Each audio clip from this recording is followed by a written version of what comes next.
All right. Thanks so much, Kathy and Bud, for sharing that beautiful garden space with us. Right now, we're going to be talking about a bunch of really cool plants. I'm joined by Jeff Rammert from the Round Rock Garden Center. It's great to have you on the program. Thank you. And welcome to Central Texas Gardener. Thank you. It's nice to be down here today. That's great. And you have brought a lot of cool things, and I think we should just jump in and start talking about them, and we'll share a little bit more about the Garden Center in a bit.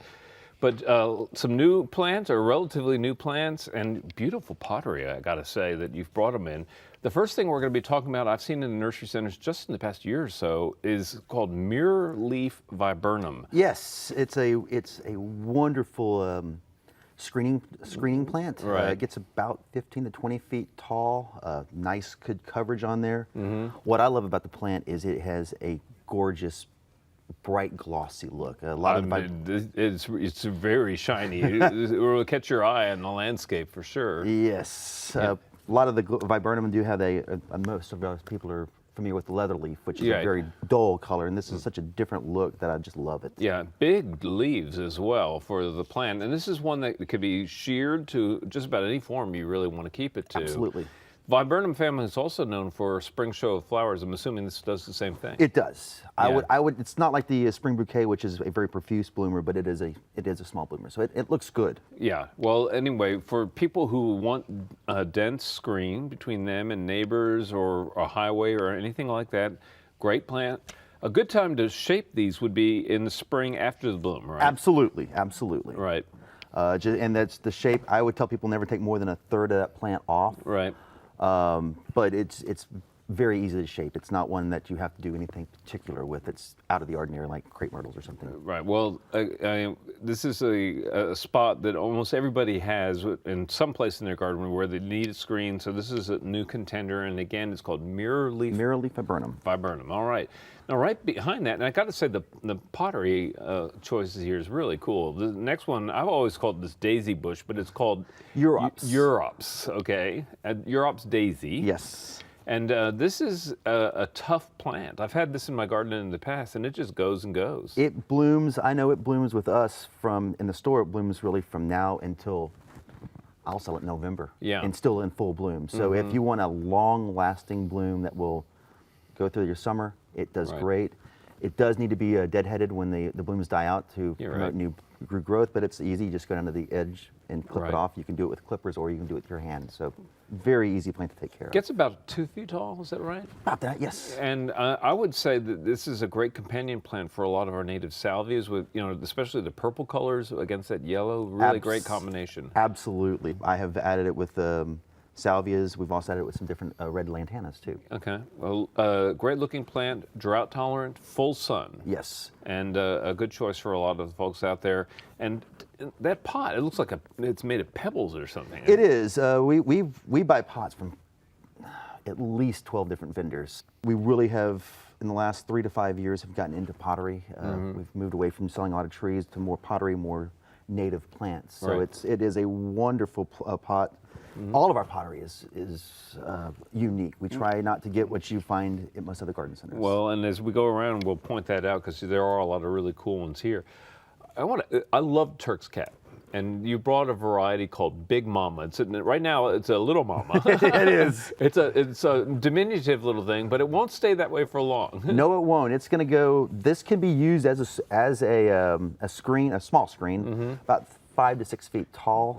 It will go dormant in the wintertime, but it puts off a gorgeous dripping red bloom through the summer, and I just love it. And hummingbirds love it. And again, the scale of it. And a lot of us are used to Turk's Cap. And even the native Turk's Cap just kind of flops around. Yeah. It's a big spreading plant. This guy, though, I had it in my garden one time. It was 8 feet tall. Wow. No, it was stretching for a little light. Yeah. But it was 8 feet tall. But it was like a constant show of hummingbirds all summer long. It was great. So Big Mama Turk's Cap, and that's a variety that was created by Greg Grant, who's a great plantsman over in East Texas. Yes, it is. Right next to that, we have a Mexican honeysuckle.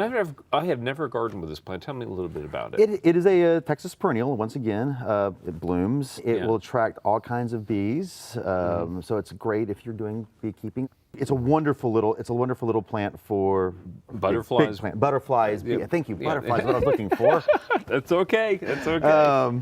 But yeah, especially in August, you find the monarchs around it. So Okay, well, I love the bright color of the flower. It's one that just really kind of lights up. And Yes.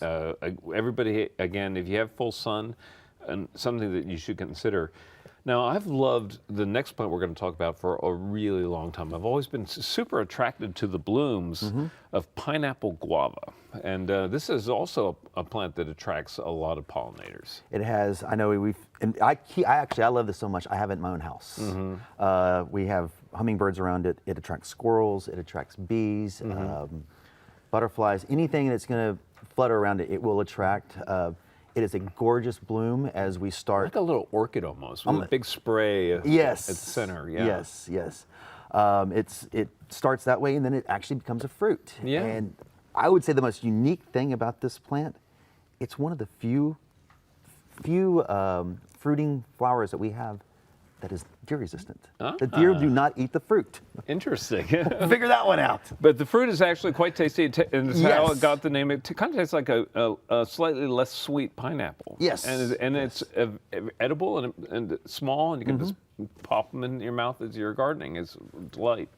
But again, this is one that will get big if you allow it. It will get- but it again takes to shearing. Yeah, it takes shearing. I know in our own house, it is about 14 feet tall. Wow. And we try to keep it sheared up, but owning a garden center, you don't always get a chance to do that. Right. So- Garden center owners usually don't get to garden at home. But Exactly. Anyway. But pineapple guava, great plant, and again, gorgeous container on this. I love that fern leaf motif that Thank you. imprinted on the front. It's absolutely beautiful. Now let's turn our attention to the yucca. There are a lot of these yellow yuccas now. This Yes. one's called Bright Bright Edge yucca. It is a 2 to 3 foot yucca. It is a wonderful xeriscape plant. In fact, I've suggested it to a number of people putting into the xeriscape beds. It's your traditional xeriscape, Right, unlike right. some of the other things that we've looked at today. It gives you a lot of color. I have never seen it bloom, but I've been told it will put a small bloom on sometimes. So I yeah. think it's much like the century plant that it Right. doesn't do it very often. Right. But it is deer resistant, drought resistant.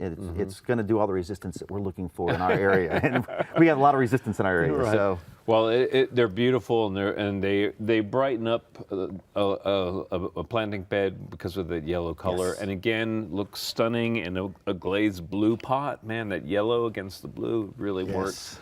Now, you also brought Hamelia, but this is a firebush with a twist. This is a compact actually, one. I brought the regular firebush today. Oh, you did? Unfortunately, yeah. Oh, This okay. the one we were wanting to bring. Unfortunately, with it being springtime, we sold out on Sunday afternoon, and I brought the other firebush. But the other one I wanted to bring was called the Twist of Lime, Okay. and it is a very deep lime Color of color foliage. and foliage. Yes. Okay.